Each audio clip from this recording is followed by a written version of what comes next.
All right, we are back and ready to light it up.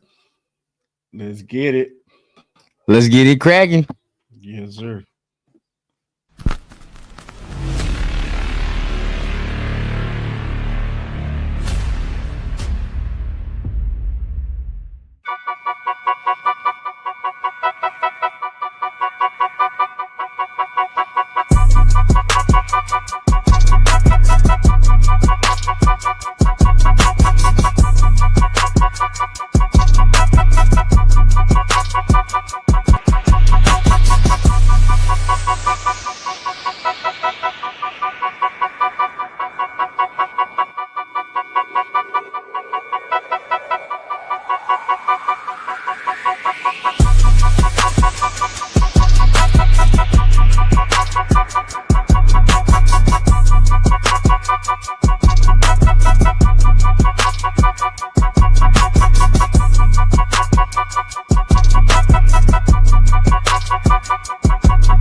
Wilkins, Raider Rundown. Appreciate you. My God, Cheeto Linus. Appreciate you, God. Chris, protect the shield. Good morning, brother. How you doing? God, we took Raider and Raider League. Hey, what up, Lo? What is good? What is none other than our guy?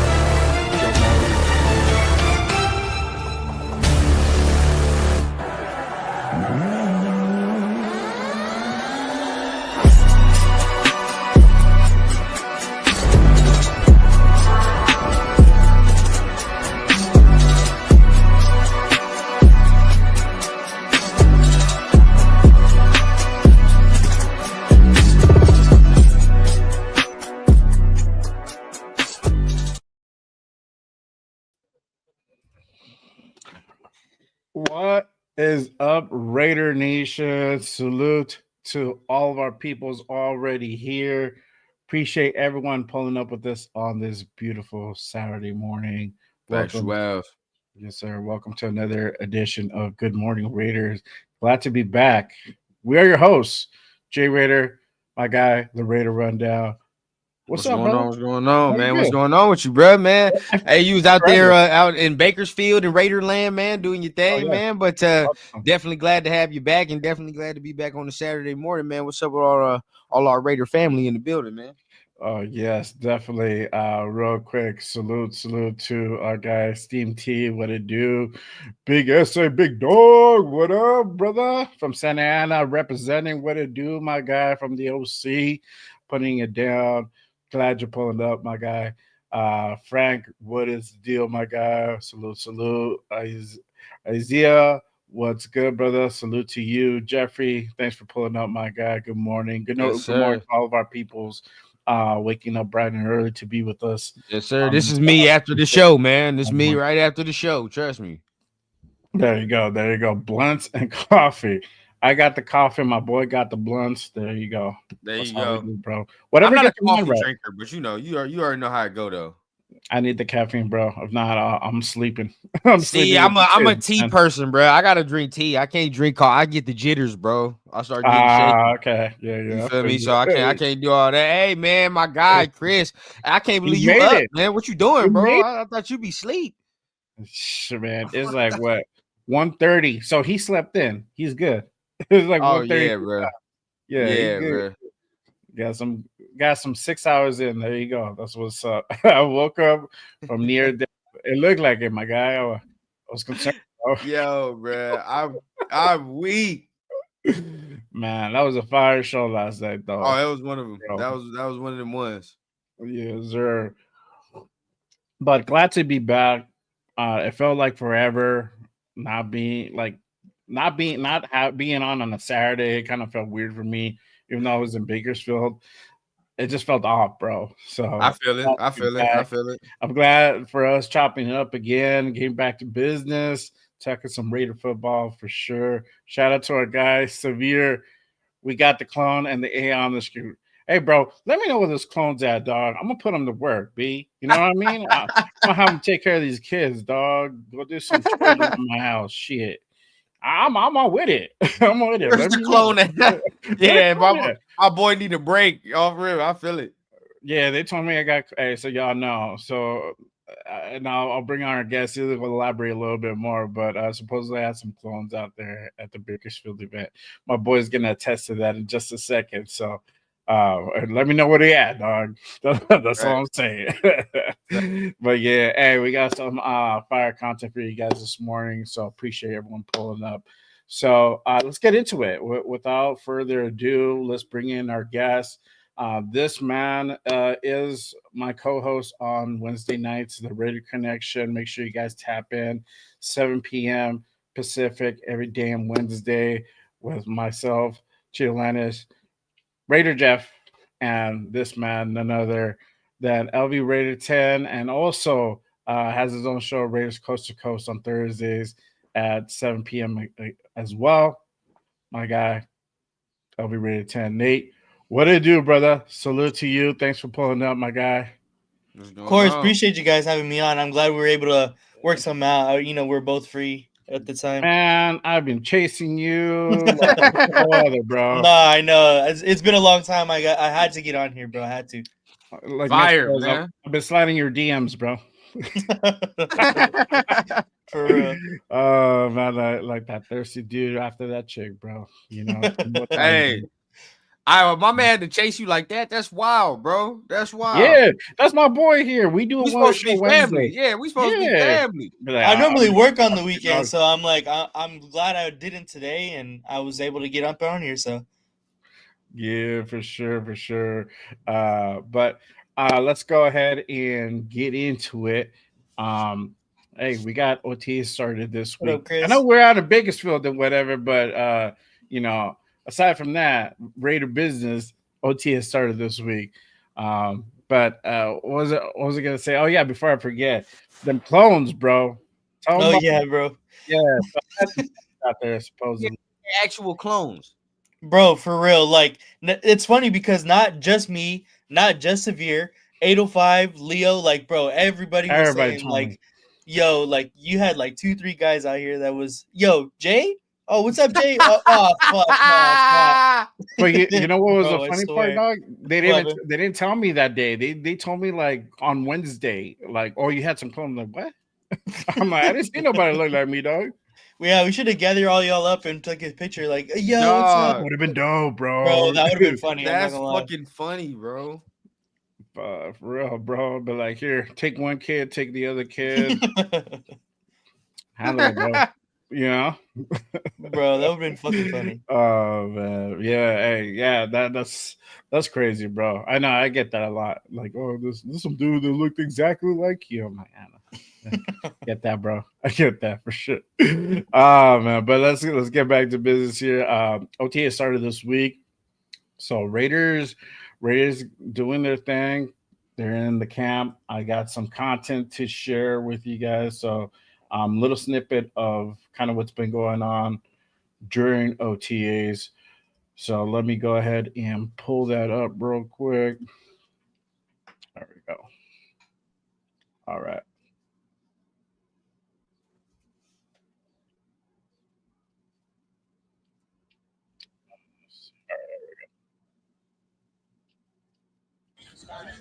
Take a step to the right to get your piece. So you got defense, you got the middle line, you got the linebackers working on some drills.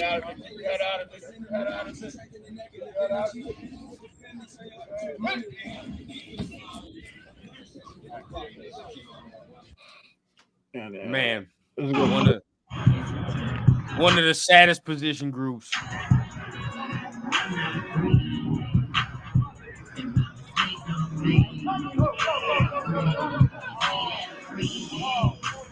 You got offense doing drills. There you go, bro. That's your boy AOC. do some drills. Man, bro, I ain't gonna lie, man. That linebacker group is sad. Yeah, it's a tough look for sure. That shit is sad, bro. It's like we over here trying to, and what's crazy is you got people that be trying to rationalize the room. Like, oh man, if we just get Devin White to play like he did in 2019, and if we just get some shamans to make the rain go away this day and all, like, bro, no, that shit ain't gonna work, bro. Like, we understand that there's some deficiencies in this defense, bro. And as of right now, that linebacker group is one of the biggest ones. It's the biggest question mark. Yep. Yeah, for sure.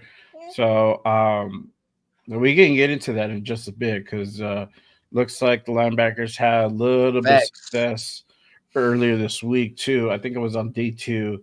They got some things going, but I think another subject along the same thing along the OTAs was What up, OG? What up, OG? Geno didn't have a good day, and he threw some picks. He threw about 4 picks, and I know that was a hot topic. What do you guys think? Is it a concern? Not concern? Nation, everybody on the chat, let us know. Do you think it's a concern? Do you think it's not a concern? I mean, it's still early. This is the first real OTA where everybody's getting together. They're practicing, filling each other out, getting timing down. What do you guys think? I'll start with you, Nate. Was this a concern or not a concern?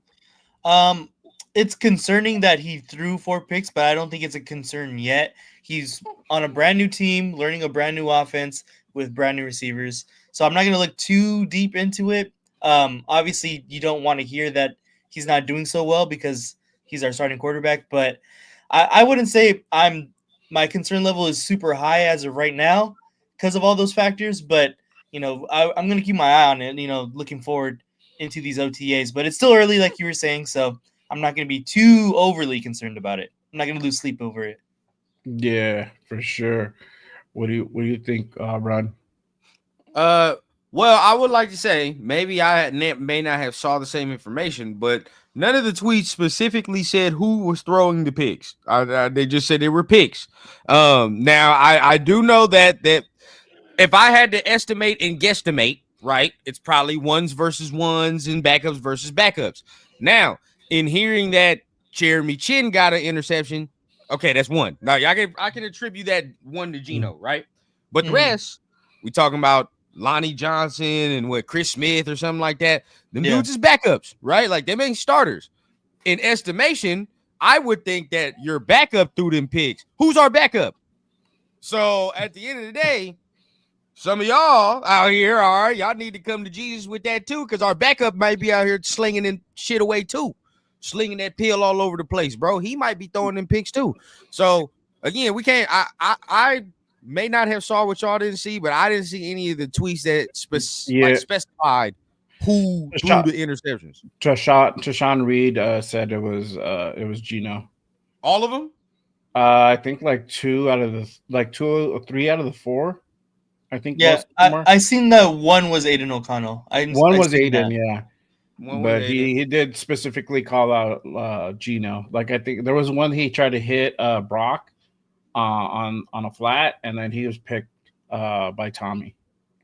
Oh, that was the one that Tommy. That was the one that Tommy got him on. Mm-hmm. Either way, for me, like just keeping on subject, I don't think it's that big of a deal, to be honest. I mean, it's nothing, to be honest. It's OTAs. Now, if we start getting into training camp and shit closer to preseason and we still hearing that same shit, well, then, yeah, there you go at that point. Yeah. Right, exactly. And this is the time where you want to have mistakes like that. You want to get that out of the way. You're like I said, right now, they're trying to get the timing down. These guys never played together before. Geno didn't have these guys. Geno was throwing last year. He was throwing to DK Metcalf and what's his name? JSN, Jackson Smith and Jigba. And then the other guy, I forgot who got Tyler Lockett. Lockett, yeah, he got signed. Yeah, so he was throwing to Lockett and Metcalf last year. The guys who he's played, I don't know, more than 4 seasons, like more than 3 or 4 seasons with. So we gotta give these guys some time. They're trying to learn the system. It's a brand new system he's going into with Chip Kelly. And even though he's familiar with Pete, this is really Chip Kelly's system. New receivers, and rookies, trying to go ahead and get his thing down with Brock. Yeah. This is a place where you want to make those mistakes. You Right. want to go ahead and kind of get that out of the way. I wouldn't go ahead and literally hit the alarm bell quite yet. Like Brent said, I agree. It would be more of a concern if we were closer towards preseason during training camp. Really, that's where you might need to go ahead and kind of step back and see, hey, what's the deal here? Mhm. Gonna have a repeat of last year, or is it really gonna be an improvement? Right. Yeah, I would say not a concern at the moment. Yeah, and you were saying you have to get used to Chip Kelly, but Chip Kelly also hasn't been in the NFL for quite a while too. So I'm sure he's having some stuff to try to figure out. Like, hey, I probably can't do this. I was able to get away with this in college, but I got to be able to fix this, for Mhm. NFL defenses. So I'm sure he's having a little bit of an adjustment period too. Yeah, for sure, for sure. Uh, but yeah, let's kind of go ahead and move on here. But another thing too, and that Pete has mentioned is that Jeanty is learning pass protection, and this is a question, though he's never really had to do it at Boise, and now Hmm. he's having to learn it here. How effective is he really going to be during season, right? And then they're also doing this not only just to protect the quarterback, but also being able to have him on third down situations, right? So it goes a long way. But let me ask you this, Nick: how do you think is it going to be effective with him being able to pass protect? I mean, you only got, I don't know, 3 months to learn it. Right. What are your take on that? Yeah, to me, pass protection is a lot like defense in basketball. It's more about effort and it's more about the want to do it. Um, I feel like him wanting to learn to pass protect and the fact that he hasn't done it a lot, he's going to be not that effective. So I mean, obviously, we'll keep a eye on it as far as this offseason goes and heading into the season. But Rundown was like the main guy saying like Jeanty is not a good pass protector, and he put up film, and he was right. He's not the greatest pass protector. That's not what we drafted him for. But if he wants to stay on the field for every down, like be that every down guy that we're looking for, he's gonna have to learn how to do that too. So I like that he's trying to learn it, but I think it's going to be quite a road for him to be able to be effective to the point where we can leave him in every single down, every single play offensively. So I do like that he's learning it though. That's a step in the right direction at the very least. Right. Yeah, I don't think he has much of a choice at the moment. To be Exactly. honest with you, I think this is something where Chip and Pete are like, "You're gonna learn how to pass protect, bro. That Hmm. this is NFL. You're not gonna get away with that in college. Right. This is a totally different thing, especially being the number 6 pick. That is a must, in my opinion. You have to be able to pass protect. If you're not, then you're really limiting yourself as far as how many downs you're going to play, because then you really can't play third down, right? Because they Exactly. know that if you're on the field, it's a run play most likely, because you're not going to be able to go ahead Right. and block, right? So I think it's a great thing. We're going to see how fast he can go ahead and learn and really be effective. I think probably, I don't know if we're gonna see him during preseason. I doubt it. Maybe you'll see him the last game of preseason. You might see maybe a couple snaps he takes, and if they have him out there in a third down situation, maybe you'll see him block. But honestly, we'll probably find out until week 1 Right. of this new season, to be honest, and see how really effective it's gonna be. I hope it does. I hope he learns it. I hope he becomes great at it. It's definitely a must that he needs to go ahead and learn it. Um, I don't know if Run is still there. He's titled with Baby Run. I think he's titled with Baby Run at the moment. But yeah, that's what I think as far as on the pass protection. I mean, I get honestly uh, only going for so far. It's going to be 50-50. I think he's going to be mid. Going into a situation where he's really try and learn something new. You can Mhm. hopefully the talent is really there, and he does actually become really really good at it. So for sure. But this is another topic too. Staying on the Jeanty train, right? Should Chip change Jeanty's stance? So that's another thing that kind of goes hand in hand with the pass protection. Yeah. They're changing his stance, and I know some people were talking about it, but I want to go ahead and kind of get your take on it. How do you feel about Chip Kelly changing Jeanty's stance? I think what Jeanty would say is that he has a certain stance, and I think it's like a trademark thing. I don't know, but how do y'all feel about Chip changing Jeanty's stance? Hey, bro, keep it a bean, bro. This is a dumbass topic because honestly, this shouldn't even be a topic to begin with. Now, yes, you can sit here and like Bosco said, you can try, and Severe said it yesterday, you try to help him with his pass protection and shit like that. But this is something I've said before the draft, so this ain't new shit that I'm saying right now. I particularly don't think he's going to be the strongest pass blocker ever. I just don't. There's just a factor to the game, bro. I think it's his size that's just going to prevent him from being the best pass blocker. Right now, he could be adequate. Right, he could be adequate. He could work himself up to being okay, but I don't see us getting bone crushing, delivering hits and all that. Like, I just don't see that from him. His game will be more predicated on running the ball, doing his thing, catching the ball mostly in the pass game and shit like that. That's what they'll use him for a little bit more. So of that mindset, I'm like, bro, I don't know.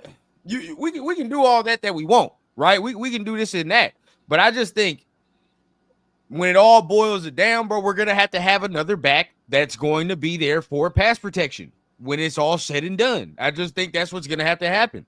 And if that's the case, bro, then again, I want my dude comfortable. Just have him comfortable with what he's doing.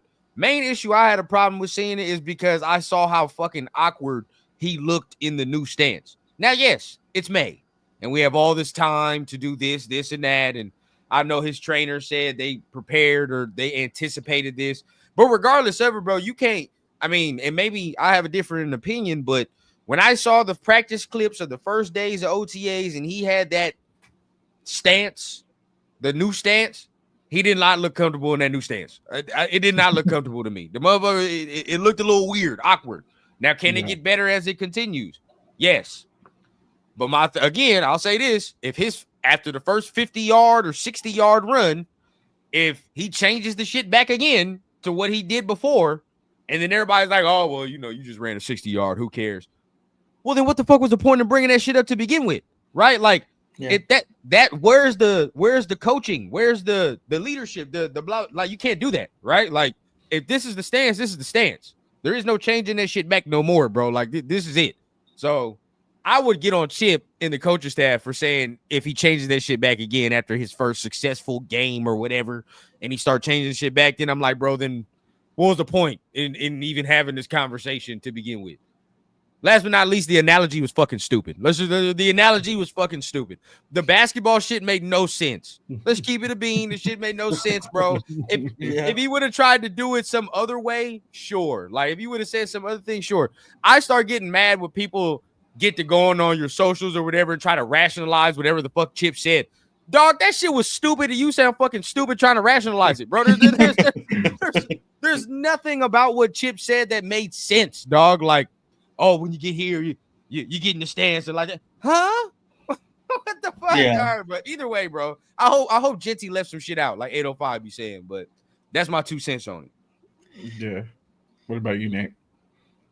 I mean, just for like appearances, I think the stance was fucking sick, but like I understand him wanting, like, Chip Kelly is, I feel like Chip Kelly is a more of a standard kind of like pure football kind of guy, so he's not about like people standing out. So the fact that he wants to change his stance, I feel like, is a personal preference for Chip Kelly. I feel like Jeanty could still possibly be effective in his stance. So, I mean, to me, it's not a big deal, but I agree with Rundown. If you're gonna just change it back. Like then there's no point of even changing it at all in the first place. And if you can still be effective with either stance, then I mean it doesn't really make a difference, to be honest. Now he can definitely get better. He can definitely get better at the pass pro. You know, I see people. Yeah, no, for sure. Better and things of that nature. Yeah, I definitely, can see that. But again, how much, and I see MJD, and it's baffling to me how he's not a better pass protector than he is because of his size.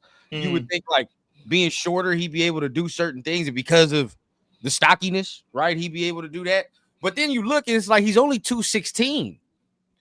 I was gonna say how heavy was he compared to MJD? That's different, right? Like, and that's where it gets me, bro. He only 216. Now, if he put and again, I said this before the draft. Y'all can attest. If he puts 10 more pounds on, I'm straight. Because if you're sitting at 226, that's different, right? A 226 at 5'8" is a lot to fucking deal with. That's a lot to deal with. But running the ball and pass protecting. As it sits right now. And what's crazy is his frame is so big. I don't know how he's going to add extra, extra muscle, whatever the case, because he's already got a big ass frame. So I don't know where it's going to come from. But the fact that frame is 216, I think is kind of what fucks it off too. He's not that overly heavy, right? Where it's like where you start getting these, I'm just saying Khalil Max and shit. Or some other off the edges and shit like that, bro. That's gonna be tough. Right now, technique is gonna help him. The technique will help him. I will say that. Yeah, for sure. I mean, I guess it doesn't hurt for him to go ahead and learn a new stance, but to me, I'm always going by the old adage: if it ain't broke, don't fix it, type thing. That's always been my thing. I don't know. I'm assuming this is just for leverage on the pass protection, but I mean, either way, we're gonna find out whether or not this is gonna be an effective ploy of him actually changing his stance up to be kind of more upright, getting ready to go ahead and really be ready for that block. So, yeah, we'll see what happens for sure, but. Let me go ahead and take some questions and comments. Wait, real quick, because Big Bosco says overlooking the natural strength. No, we're not. In college, his natural strength was getting his ass blasted by Hawaii linebackers. This is fact. This is not fiction. So at the end of the day, bro, like right now, this is what I'm saying. The stance sure can help. It to a degree, but there is no natural strength right now, bro. Like that's a fucking problem right now. There's for all he is, right? You would think for as big as he is, he's knocking the shit out of people and that type of shit like that, but he's not. Yeah. Regardless of whatever it is, bro, just using his raw strength ain't gonna work. Now you can say that little bit of technique might do something, but then again, it's like, bro, I just think that's just gonna be a problem. I just don't think there's enough rocks in his pockets. Now I can be proved wrong. It is what it is, and it's just pass protection. That's not saying he's ass, right? It's just pass protection. But if he can't pass protect, that means he's not a 3-down back. And if he's not a 3-down back, well, that's a different conversation. That's a different. That's a different story. Changes the game. Conversation. It just kind of becomes underutilized, Yeah, that's because we picked this man at 6, and at numbers, if we pick this guy at 6, I expect him to be there, in third down situations, especially when we're like, 3rd and 2, 3rd and 1, where we need that extra inch. We can go ahead and either, set up a play action or running the ball. I feel that he needs to be there. So if he's on there in 2 down situations, like. Now I will say this. What are we doing? I will say this. I will not put all of this on Chip because I think a lot of people are overlooking the fact that even Pete made a joke about it in one of hhis press conferences. They asked him, he was like, "Oh yeah, I like that stance he's in." So you know how Pete is, bro. You know what I mean? He gonna joke around about some shit and all that. So I think I don't think it was just Chip either. So if that's the case, bro, and it's everybody on the same page at the end of the day, like it is what it is, right? And as for Jeanty, it's a lot to say. A lot of people are like, oh, you want to be coachable, things of that nature. Yeah. It's just a stance at the end of the day. So like for me personally, bro, playing it, neither of it matters. I'm gonna be real with you. Neither matters. I think you can stand either way and be effective. To be honest with you, I think the stance is minimal to. I think his stance had minimal to do with his pass protection more than what he did when the contact was about to come. That was me personally. The stance I think didn't have shit to do with it. Now maybe can it help? Sure, we'll see. But just in my opinion, I don't think it has shit to do with it. Yeah. Let's see here. Steve says, I think might have to pull a 100 rand for make a business decision by doing it this way. Well, it just depends. Like if we get into the games and he started getting his ass worked, then yeah, I mean, I'm gonna change it back. Fuck that. Yeah, I seen somebody had commented a little bit ago, like Jahmyr Gibbs was starting to do it too a little bit, and he obviously Gibbs is one of the better backs in the league too, and he was just as effective like that too. Yeah, so like that too. I don't think it's that big of a difference. Like I said, I think it's kind of a Chip Kelly preference kind of thing. Like he's a more of a football Puritan kind of guy. So, I mean, obviously the stance, like you said, it's not that big of a deal, but it's an adjustment. It is an adjustment. That's a good question. And if it starts affecting his game, like you said, I think this is the thing where he's gonna have to go ahead and kind of switch it back. You know, this is a good question. This is a good question. Do you think it's his mindset, technique, or something to do with his pass pro issues? He was used to getting the ball a lot. Okay. I don't use fatigue as an excuse for running backs when it comes to pass protection. Fuck that. You got to be out there. If you're a 3-down back, fuck that. There is no excuse, right? Like when you're tired, bro, like it does not matter. If you're that guy, you have to be able to do that even when you're tired, bro. Pass protection is the minimal, right? So I don't think it's a mindset thing. And if that's the case, I'd be worried, to be honest. If I found that out, like, oh, you're tired and I don't really want to pass protect, I'd be very concerned. But I don't think that's the thing. I think it's more technique, bro. Like when he was getting into the frame of these dudes, bro, he's not using his short stature to his advantage, dog. Like he's not getting even lower and blowing these motherfuckers up, bro. He's literally trying to take them on straight up, right? Like heads up, yep. Yeah, he is. And then it's like, you could say that is the stance, but at the end of the day, bro, even if I'm standing straight up and I see, keep in mind, he's 5'8", so he's short as shit anyway. But if I see the dude coming, bro, it ain't nothing for me to step to the hole and get to where he's at. He's 5'8", bro. He's shorter than most motherfuckers he's going to block. So I just think he's got to learn how to use the leverage a little bit more, bro. Learn how to use the short frame. And once he does that, it's a wrap. He'd be straight. Oh, yeah, for sure. Because if not, he's getting run over. That's why he was getting ran over like that, because he's standing straight the fuck up. Even if you're 5'8", if you stand straight up and you don't use your leverage, bro, it's gonna fuck with you. Yeah. Yep. But exactly. He's short, compact, bro. If he start leaning in and getting into people like that, bro, like it's gonna be right. He's gonna be straight. Yeah. We don't need him to do, some extra type, blocking. We just need him to be effective. That's basically it. Yeah, we don't need some highlight reel blocking like, oh shit, he just like stuffed that block. Nah, bro, just take that dude out and that's it. Or delay the dude enough where Geno has time to go ahead and throw the ball. Yeah, that's essentially what we're just asking him to do. Yeah, we're not asking him to do anything extra. We just enough where he's able to go ahead and provide some type of protection. Yeah, I think personally we'll see a lot of, if he stays healthy, we'll see a lot of Mostert in some situations where it's time to block, go downfield. I think we're going to see some Mostert this year. And that's not to say Jeanty won't be out there on third down, but I'm saying like for more blocking situations, probably Mostert to start it off early on in the year. Mm-hmm. And then, as we continue, we'll see what he does. Yeah, for sure. I agree. But this is a fact. Mm-hmm. Every millisecond count. It don't matter. I mean, and what's crazy, because we the people is right. He has a low center of gravity already, but it doesn't matter if you still stand up, bro. Like it's not gonna matter. Mm-hmm.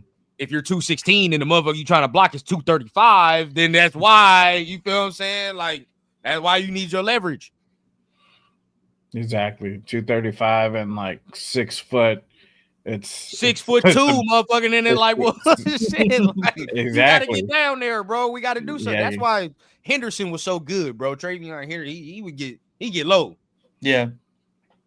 Yeah, exactly. For sure. Damn, we gotta play his ass this year too, huh? I forgot. Yeah, we do. Hey, Patriots got a nice little squad. They got a nice little squad. I still Nah, think they they do. do. Their ass though. Yeah, for sure. Yeah, for sure. But moving on OTAs, at the other side of the ball, defense stepping up on day 2, and they're getting some picks. Chris Smith, and then Eichenberg got some picks off of Geno. We talked about that a little bit ago. Do you think these guys can step up? Because I know that linebacker room and safety is a little thin. What do y'all think? Go ahead, Nate. I mean, it's kind of like the opposite of what we said about the Geno and the quarterback, the interceptions there. Like, I'm not gonna praise them too much. It's still pretty early. Everybody's still working out their stuff. Obviously, it's great that they did it, but we all know, like, Chris Smith and Tommy Eichenberg. Hopefully Eichenberg because he's younger, but I know that they're probably not going to be big factors on this defense. Right. I know this Eichenberg is Severe's guy, but that's Severe's dude, bro. But in an already thin linebacking core, I think that if he can get better, that it's only a plus. But I just don't see these guys stepping up to be like big time factors for this defense, at least this year. I think it's going to take a little bit if they end up doing that. So yeah, I agree, bro. I agree. For me, I told him, I told Severe, you better hope your hate is going in other directions towards Eichenberg, dog, because we need him. For real, we actually need this motherfucker. So I mean, if he can produce, it looks better, right? Like right now, and we talked about it kind of yesterday, bro. Like, we need one of them young dudes in the linebacker room to step up. Eichenberg probably be in the main. You're looking at Gainer, one of those two. Somebody need to do something. So I would hope. I'm not gonna ask for a lot, right? I'm not gonna ask for a lot for Eichenberg. Because I'm so used to saying, man, this dude can make a big leap, and we're not seeing those big leaps, right? So yeah. What we need him for is just to be adequate in the pass coverage. That's what I'm saying. Just be adequate in pass coverage. That's what I think we're missing and lacking. So if he can do that, sure. Chris Smith, I struggle with Chris Smith, bro, because when we drafted him, I liked him actually. I actually liked him when we first got him. I thought he can find some snaps, but he just ain't been able to get on the field, bro. Like, and this is his last hurrah for real. I ain't gonna lie. Like, if he don't produce, damn near, he's in trouble for training camp, bro.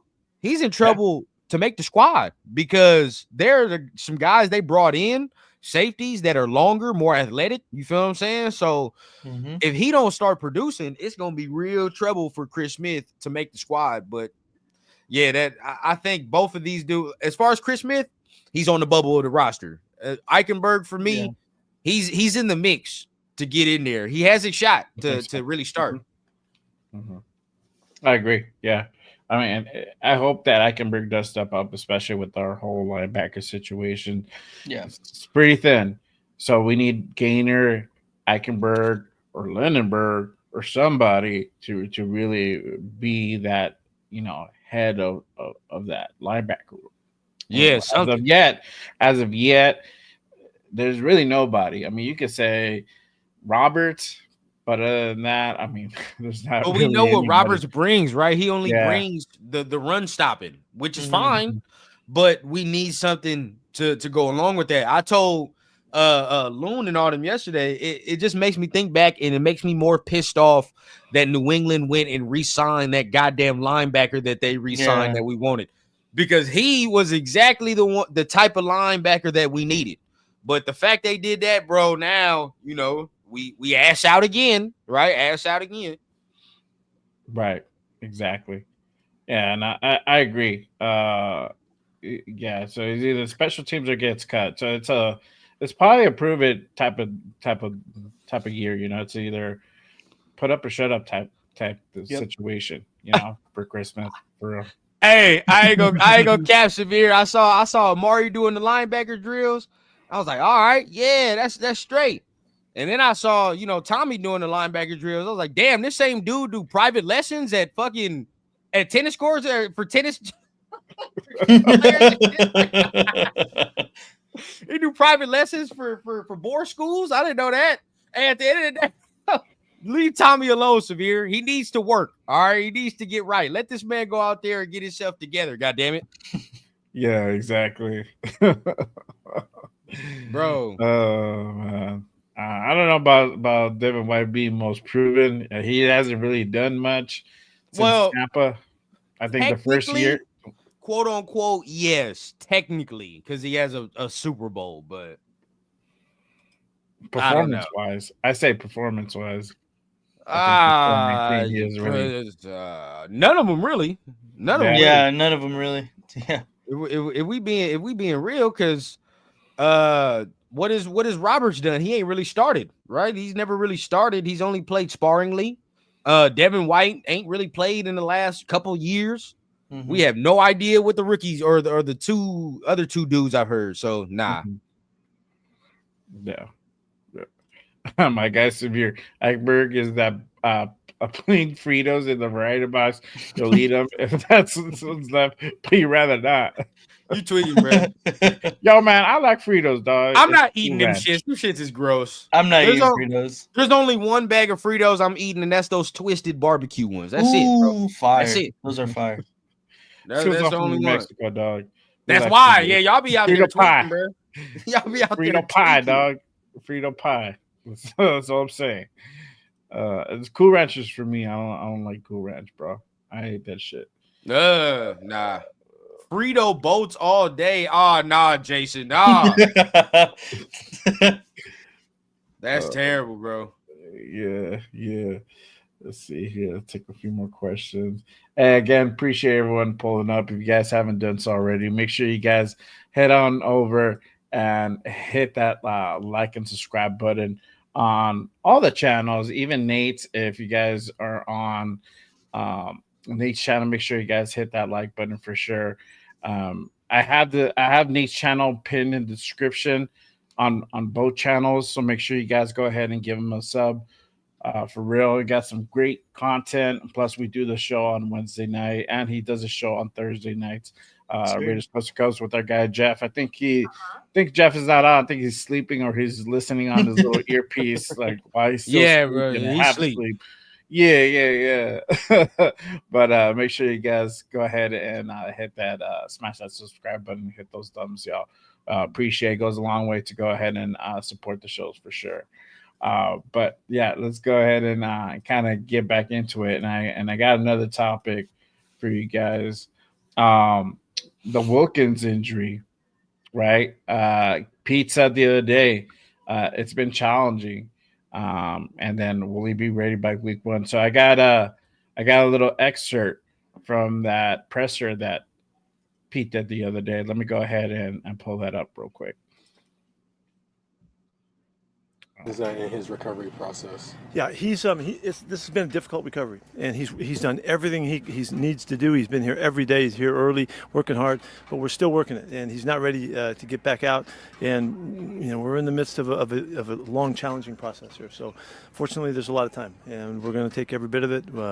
We've really tried to be really diligent about the way we've worked it and the way we've monitored it and all of that. And he's been on board the whole time. So, but it has been challenging. All right. Let me know y'all think. Yeah, go ahead, Nate. First of all, when I get to Pete Carroll's age, I hope I have as much hair as he does, bro, because he's still got a fucking hairline. But yeah, Christian Wilkins injury. Oh man, this is probably the biggest thing coming out of OTAs right now, in my personal opinion. Everybody's talking about it. At first, I thought it was a little bit overblown.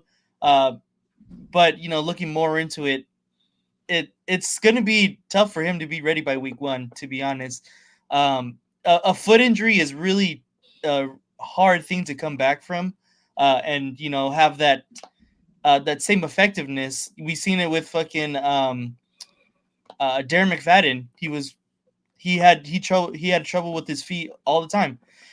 So Raiders have a bad history with the foot injuries, and I'm hoping that this guy can come back and be just as effective and be the guy that we're hoping to sign, that we signed last year. So the Wilkins injury, I'm going to keep my eye on it. I hope that he's going to be ready by week 1. He's a big piece of what we're trying to do up front, and I have hope that he'll be ready by week 1. But I know a lot of people are a little pessimistic about it, but I understand. Boy, better prepare yourself for this defense to get flame broiled in certain fucking. I'm not saying that right now, dog. I know. Flambéed in certain weeks, because if this man ain't ready, all I'll say is this: as of right now, you could say it's no big deal, but in hearing what Pete just said, bro, that shit ain't good, bro. None of that was positive. None of that was positive. Not one iota, not one word of it. You could sit there and say, man, that's good to take from that. No, none of it. He said long, challenging process. He said all the wrong words. Challenging, difficult. This is like this motherfucking long process. Like, goddamn, bro. Like, this is all the shit we don't want to hear about the injury, bro. So at the end of the day, this is bad, right? So you can try to push it off, but I'm not doing that this year. I know last year there were certain things I pushed off to the side, and I was like, it's whatever. And then it came down to the season, and I was like, well, fuck. People said that in the off season. You know what I mean? Like, and I wasn't paying attention. Now I'm paying attention to all of it. If this leaks into training camp, the injury is bad. That's bad, bro. That's bad. And if he can't start training camp, if he can't get ramped up in training camp, or it's late, that's even worse, bro, because this position requires physicality. He needs to be playing. Yeah. You only get a limited amount of snaps during the training camps where you could put the full pads on and go full go. So if he can't do that until actual football is being played, how healthy do we think he's going to get? He's going to get more healthy if he starts playing the season? Yeah. Like, no. This shit's going to be a lingering injury. So, and if it's what I heard it was, where the screw or whatever in the foot broke, that's bro, like that shit is gonna be real tough for him to be ready. So I hope that by training camp he's ready. That's what I'm saying. By training camp he's ready, bro. If he's not ready by week 1, wrap it up. Yeah. It's over. Season's a wrap, bro. It's a wash. I don't want him out there at all. I don't. Yeah. I don't. Re-up the money, get the money right, and then come back for 26, dog. I do not want his ass out there in 25 if he cannot play week 1. That means this shit is that bad where it's lingering. He didn't get no training camp like that. Yeah. That's what that would mean. Yeah. I'm not throwing him out there like that, bro. That would be fucked off. Yeah, I agree. If he's not ready by training camp, it's a wrap. I mean, unless you're really gonna sit him 3/4 of the season, or I mean, there's not even a point to sit him three quarters of the season. Yeah, at that point, bro, unless we do it next year, unless we actually have a shot of making the playoffs, which I don't think this season's gonna be it. Then maybe you bring him out, for a wild card game or to give that extra push to get into a playoff where it's determined by one game. But I don't think we'll be in that type of contention. Who knows, right? Hopefully I'm wrong. I really do. But if he's not ready by week, he's not ready by training camp. Yeah, he should definitely not play the season. And mind you, guys, he's been out since October of last. That's what I'm saying, bro. That's why. It's a big thing. When people push this off, right, and they're like, "Oh man, but it's just May. Like it's just May." I'm like, bro, we're going on a year. He was hurt early last year. That shit wasn't late. Like that shit was early in the season. Baltimore, no? Was it Baltimore? That's week 3. It was in Denver. Denver. That's right. Denver. Mm-hmm. I was Either there. way, that's still early on in the season, right? He had more than enough time late in the season, off season, bro, for this shit to be right. So This is why it's very concerning, in my opinion, bro. Very concerning. And when they drafted 2 DTs, we should have antenna should have went up there, right? When we were like, oh shit, they just got 2 DTs. And I have a feeling that if the Browns didn't take Mason Graham, they would have thought about it. I have a strong feeling. For sure. Yeah, he probably was on the list, you know. And I'm telling you, they would have thought about that shit. And if they would have took him, they would have told me all I needed to know about what they thought about this injury. But even looking at Mason Graham, because I saw little clips of him working out with the Browns. I think was a rookie minicamp. He didn't look impressive at first, so I don't know. Maybe we dodged a bullet there. I ain't tripping, dog. When them bullets get to flying and he get on that line, dog, I have a feeling he gonna, you know, especially with what they got. They got guys on that line, so he'll be able to do his thing. Oh, we'll see. Yeah, but I mean, we got Tonka, and then we got JJ. Hopefully, they from what we're hearing, what we see from these guys, hopefully they're gonna bring it and they're gonna be impactful. But again, this is a rookie year. How impactful are they really gonna be? You know, right? So you got unproven guys. That's the thing. Adam Butler, we know that he could do his thing, and we'll have some, you know, we'll have some pressure from there. And we got Malcolm Kuntz back, you know. But obviously, having Wilkins, it just brings a whole nother level. I don't think we'll be that deep of trouble, but for sure, not having Wilkins will definitely make a difference for sure. But let me go ahead and hit the chat again. Appreciate everyone pulling up. What does Severe say? Yeah, week 1 is like 4 months away. If he's not ready by then, that injury is extremely concerning for sure. Oh yeah. Oh yeah. Yeah. All this because it's. I mean, that's how it happened, bro. But it's an issue that was already there, from what I know. That this is something that's been lingering, and he's never really taken care of it, and then it just happened to go boop, on that. That's what I'm saying. We gotta understand how long this timetable has been, bro. This should have been a long ass time. Yeah, for sure. Salute to my guy. See, Jeff woke up from his nap. He is, Jeff. What to do? Big Jeff, man. Yes. Let's see. Coach says, "Oh well, I didn't expect them to win more than 6 or 7 games anyway." Yeah, bro, but still, you know, you want to go ahead and put the best product on the field possible. Yeah, that's a fact. We can't just be like, "Oh, okay, I don't expect us to win that much," but you know, we're paying this man top tier blue chip money. Mm-hmm. Yeah, so we restructured him to get a little bit more, but if he's really going to be out for most of the season, this might be another situation where we might have to restructure, we might have to bring in somebody else. Who knows? You know, it's just literally I think it's like 18 mil that's coming to him from that restructure deal, whether he sits or not. Oh man, god damn. Yeah, it's still. It was more before, but now it's the restructure a little bit less, but still, he's still getting top dollar for sure. Shout out to my guy, We the People. Wilkins got hurt like week 3 or 4, and still hasn't fully healed. Yep, for sure. Mm-hmm. Wow. I've risen from my slumber like a grizzly coming out of bags, bro. Oh man. Let's see. Shout out to Freight Train. Appreciate you pulling up, my guy. What's happening, man? Same thing, real.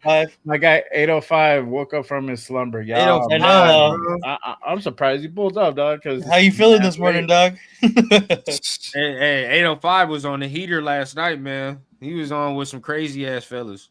Yeah, they went into the wee hours, bro. For real. That's a fact. Yeah. Let's see here. All right. Okay. So let me ask you guys this. Who do you guys think will be the standout from this OTAs for you know this OTAs? Who do you guys think will be the standout from this? For me, I'm hoping that it's Darian Porter. I want it to be, because if we can get Darian Porter to start doing something in the OTAs and he can start, producing, then it just helps the defense, bro. Because right now it's a bunch of question marks in the secondary. Right. Yeah. For sure. What about you, Nate? Yeah. I want it to be a guy on defense as well, because I feel like that's where we need the most help, or interior offensive line. But the guy that I'm looking at is Lindenberg, the linebacker, because we need the most fucking help at linebacker. So I'm hoping that he can really set himself apart from the guys. Like, he's not going to be another Tommy Eichenberg, Mari Gaynor, where we're just waiting for him to step up. And I'm hoping we can develop quicker than those guys, considering we have a better front office now and evaluating talent. So, yeah, I agree, bro. I'm on the same boat.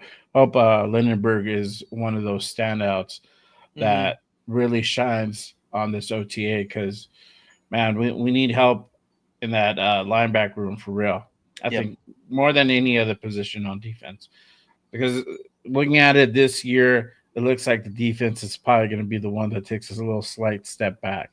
Looking at everything, looking at the whole picture, it looks like the defense will be the thing that we kind of have to go ahead and kind of be a little bit more concerned about.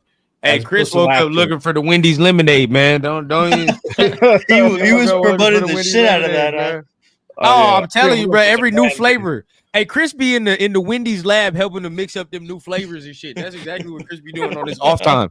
I'm gonna be real. I have no idea what Chris do for work. I swear to God, I think that's what he does, bro. I think he fucking tastes Wendy's lemonade at the lab. I think that's what he does.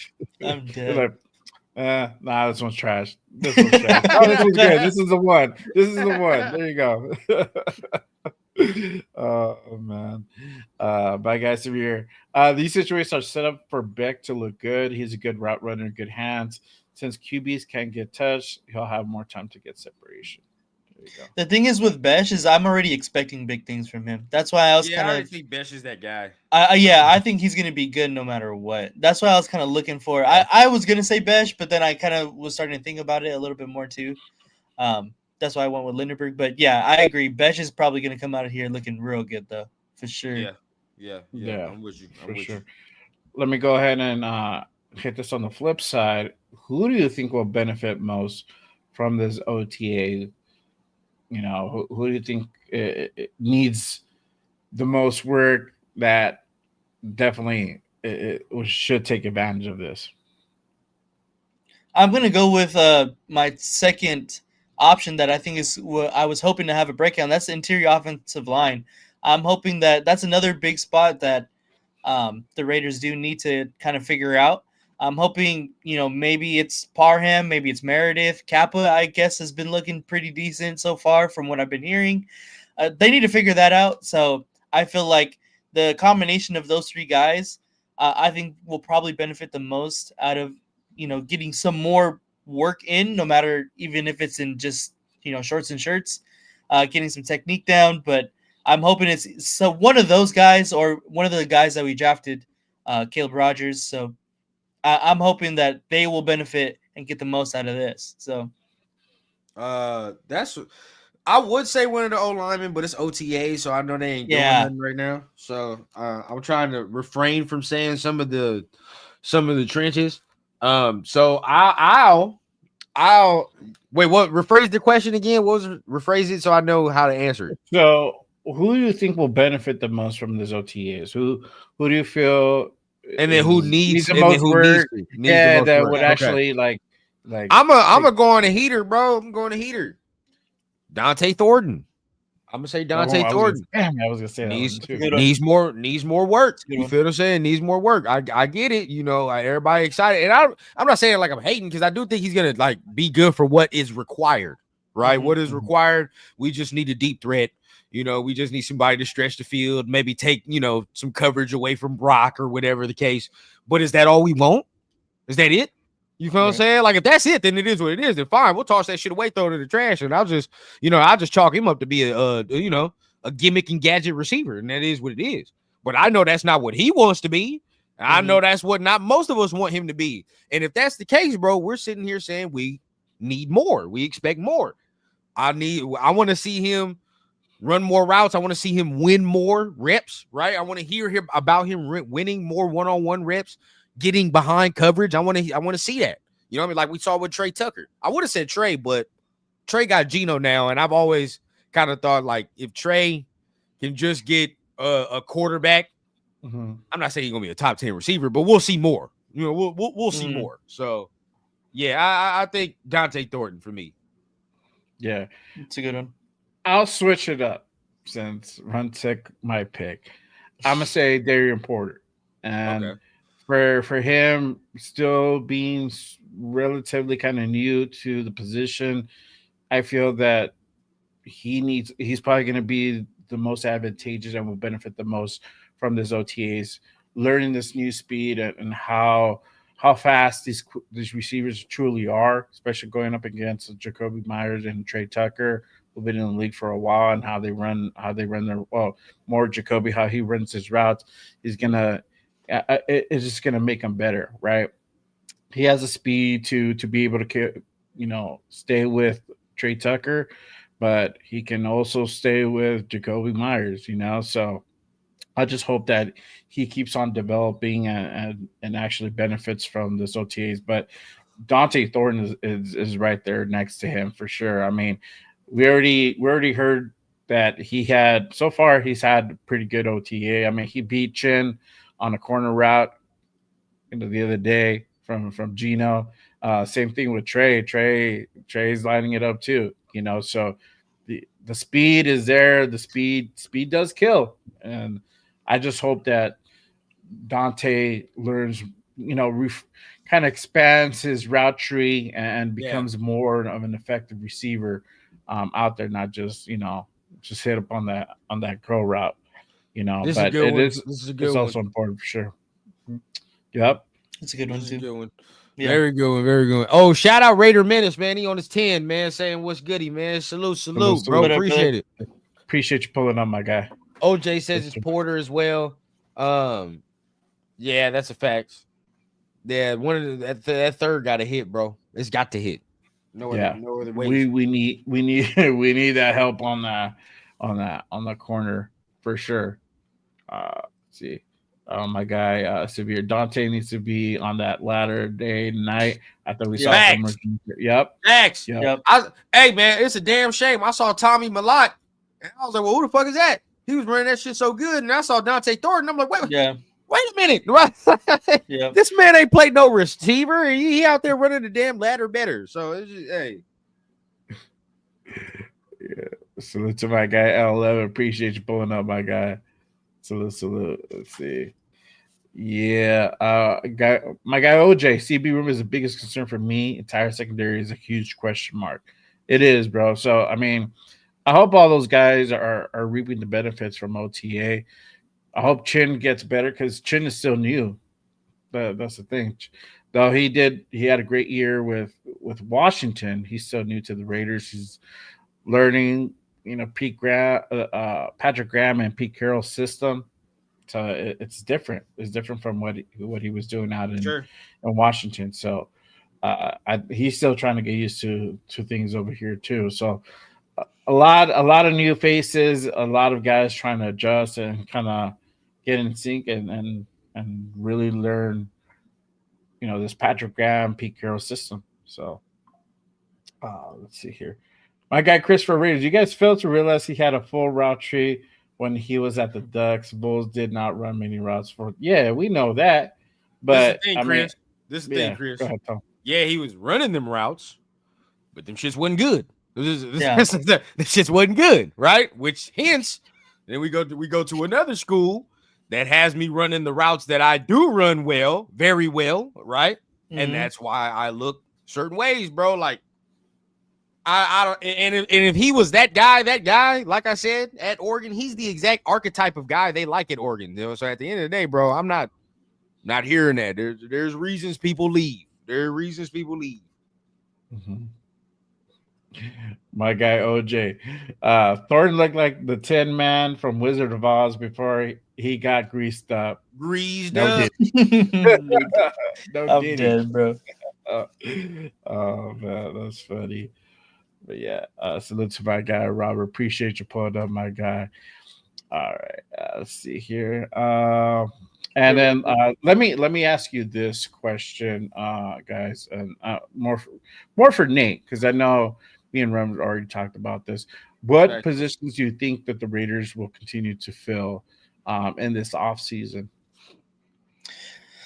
I think it's definitely got to be on the defensive side of the ball. We're with the Christian Wilkins kind of injury. I'm thinking we're probably going to pick up another defensive tackle. I know you can't have enough corner depth, in my personal opinion. I think we need to get another corner.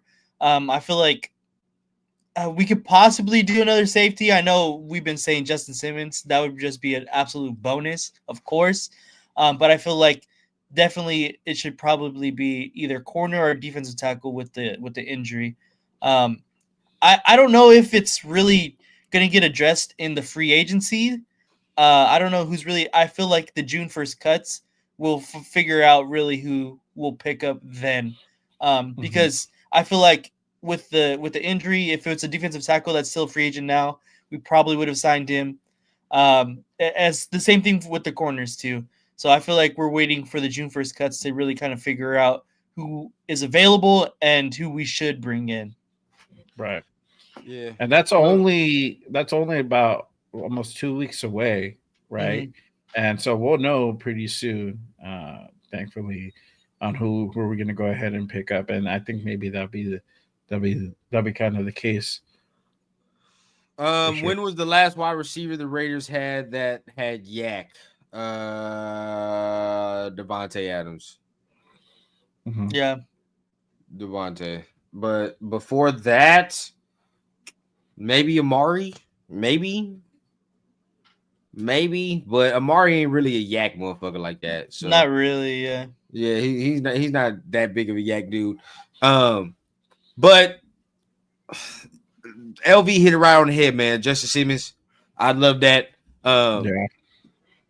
I don't want to be a negative Nancy, right? But at the end of the day, we got to do what we got to do, bro. Like, we just gonna go into the season and understand there are certain things in this roster that are just not going to be filled. It's just not. It's just because this is year one of the retool, as people like to say, right? This the retool is year one. You can't do everything year one, and I think Jay, we said this before. We said this on another show. There's just gonna be some things going into the season, bro. We just gonna have to live with this year. It just is what it is, bro. Until the regime gets another year to draft and get free agents. Then at that point, we can say, well, now, the team looks a little bit better next year. Look at the free agent class, right? It's a lot of good receivers next year in the free agent class. It's a better free agent class overall than it was this year. Okay, we add some pieces there. See what happens in the draft next year. Oh, shit, now all of a sudden we're not worried about the linebackers no more. Maybe we got one. Oh, shit, maybe we got this or over here. We got a nice little receiver to complement Steele, right? Or Jack Bech ends up being that guy, or regardless of it, right? But there are just certain things right now that are question marks that we're going to have to go into the season with, and we just not going to have the answers to the test until probably towards the middle of the season, until we figure out, like, yeah, I mean, it didn't take us that long last year to be like, yeah, we're fucked. But this year, quick. For real. We're like, oh shit, what the fuck? It didn't take us. It didn't take us long that last year, but this year, I mean, we'll be able to see too. You know what I mean? A couple weeks in, we'll be able to know, like, oh yeah, we're fucked here. Yeah, we're just, or we're just right there. You know what I mean? You can tell we're right there, but it's just not enough, and that's still okay too, because year one. Yeah, for sure. I think we're probably going to go ahead and continue to fill linebacker. We may probably pick up another corner. I feel those are the more positions of need. I wouldn't go D-tackle quite yet, just because we went out and drafted Tonka and J.J. Pegues.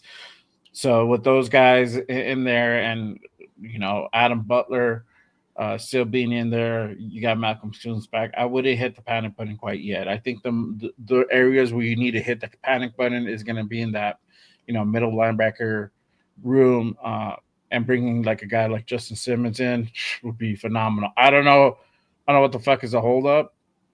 I think they're still trying to see, like you said, who's going to be available June 1st, and you might see some moves then. And I wouldn't be surprised if it's a linebacker, if it's either a safety or a corner. It might be that time, So I think those are the areas that we probably can continue to still fill for sure. Yeah. Yeah, my guy Chris, facts. It's a retool year. However way you want to spin it, man. I mean, we're still putting a team together. Yeah, for and sure. Like Red said, we're not going to be able to go ahead and put everything together. I think so long as we're, halfway decent in certain positions, I think we might be able to go ahead and kind of skate by. I think what's going to happen, it's a shift. Instead of us really depending on the defenses to bail us out, we're going to really rely on our offense to kind of, push us over the hump. I think that's kind of what the season's starting to pan out at. Right. Unless they go out and add more pieces. But as of right now, it looks like it's going to be more office oriented. The defense took a little bit of a backseat this year. So we'll see what happens, right? There's still time. You have the June 1st cuts. So we'll see who they're going to go ahead and pick up. I'm very interested to see for sure. My guy, OG Ray, we will know the direction of this team after 2 weeks, in my opinion, if they start 0-2. It's going to be a long season.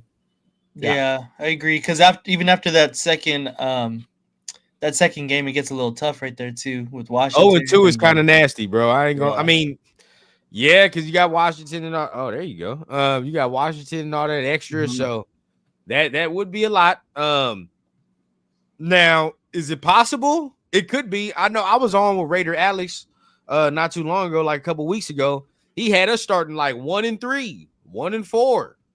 So, there's possibilities. Now, we ended the season like 9-8, so which is good. Mm-hmm. But to start 1-4 is nasty. That's nasty work. For me, I'm personally looking at like a first 5 games, 3-2 start. 3-2 start, that works, right? You could do something with that. And 8 games, even 2-3, even 2-3, yeah, 2-3, right? 8 games, 9 games is probably where I'm putting my ceiling. 8 or 9 games, yeah. Probably. That's where I'm at too. I'm at 9, but obviously it's easy to go 7-8 wins. Honestly, it's stomachable. Like it's digestible if we get 7-8 wins, considering what we just came off of last year, because that makes us at least kind of competitive throughout the entire year, and it gives us a little hope. And we know this team isn't fully developed exactly yet, so it gives us something to look forward to for the next upcoming year. But yeah, I think I had 9, but 7-8 wins, I can stomach that. You know what I mean? Like 9, I think that's my highest end. You feel me? Yeah, that's the highest it goes. I can't. 10 is like me being a homer. I ain't gonna lie. 10 is me being a homer. Yeah. Bro, Jeff had 11. I was like, you're wilding, bro. You're wilding. I think you just fucked with you on that one. I think he was just fucking with everybody. I hope so, because we find a win. we trying to pull wins out of our ass at that point, bro. Because there's no way. That means we win games we're not supposed to win, right? You feel what I'm saying? We win games we're not supposed to win. So 8 or 9 games, I'm fine with that though. I'm fine with 8 or 9. Yeah. Because then next year we get better. We look more appealing to more people, right? Mm-hmm. We get and then we retool again. Shit, I'm fine. As long as we're not picking top 10, bro. Just don't have me picking top 10. Yeah. It's gonna make me mad. It's gonna make me mad. Yeah. I mean, if we're winning 9 games, we're fucking around in playoff possible contention. It all depends how the season goes, right? Because we've seen teams go in on 8 and 9. So if we're winning 9 games, then it starts becoming a possibility. This is where I was saying earlier, if you're putting out Christian Wilkins for the majority of the season and you're coming around, you're fucking around with a playoff berth possibility on a wild card, this might be a situation. All right, cool. How you feeling? If he's good to go, then this is a situation where you might put him out there on a few rotations and see what he could go ahead and bring to the table. To go ahead and secure a playoff berth, or if we make it to a wild card, if we're able to go ahead and squeak by, that might be a certain certain scenario. I'm honestly looking at 8 and 9, and if we split the conference or even go 2 and 4 in the conference, I'm cool with that. I don't want to be skunked out 0 and 6 again, Nah, man. fuck I don't that, think yeah. you do it, Man, bro. I can you tell you right now, bro. We start 5 and 1, whatever. P gonna get caught in Nah, some. dead ass, bro. Now we're fucked off, bro.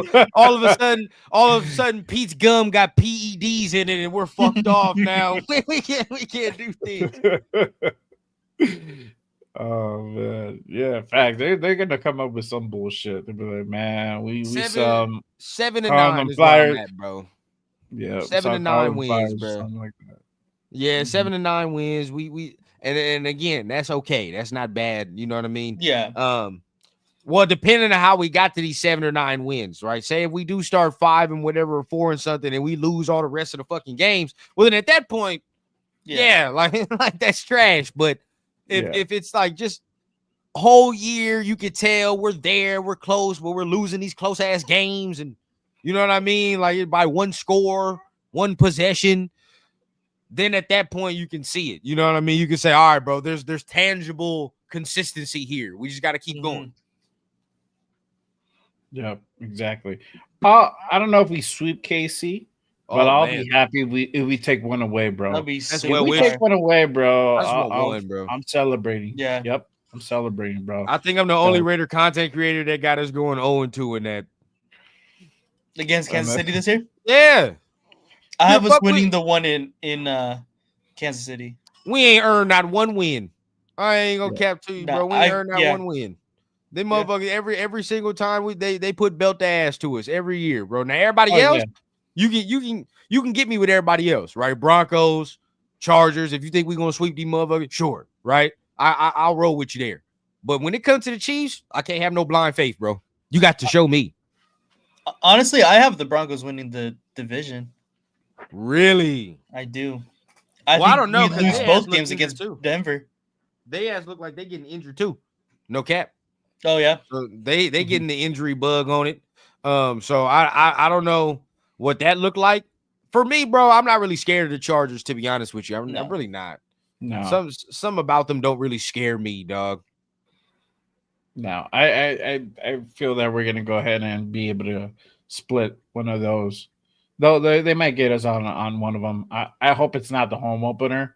I really don't. I will love I don't either. I think we should get that. I think we should get that one.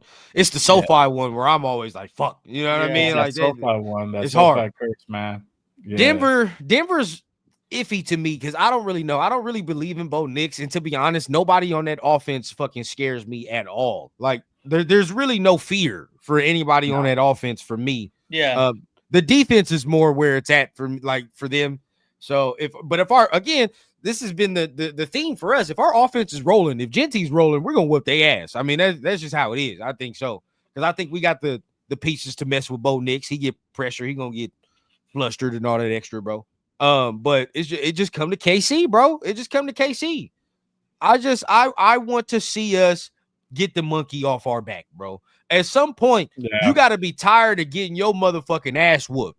At some point, right? Yeah. Like, I don't give a fuck, bro. This go back to 2 stadiums. He's been doing this to our ass, dog. This ain't just in Vegas. He was in Oakland throwing 6 fucking touchdowns one goddamn game, bro. Yep. This has been years and years and years of this man whooping our ass. A singular player and singular team whooping our ass, bro. We can't get over the hump. And we hanging on to some Christmas shit that propelled their ass to win a Super Bowl. Yeah. You feel what I'm saying? Like, that's the sad shit. That's the sad shit. So we hanging on the Christmas win, and they could just come out and say, but we won a Super Bowl of your shit. Or you tried to step on our logo and we whooped your ass by 50 points. Or like, bro, there's a certain time we got to get this monkey off our back, in my opinion. If we can split with them, now I believe it's a change. We've changed. I ain't gonna cap. Oh yeah, definitely. We've changed. Shit. If we can either beat the Chiefs at home or even at Arrowhead, I don't care. I'm taking it either way. For what it is, bro. No matter what. We can't go.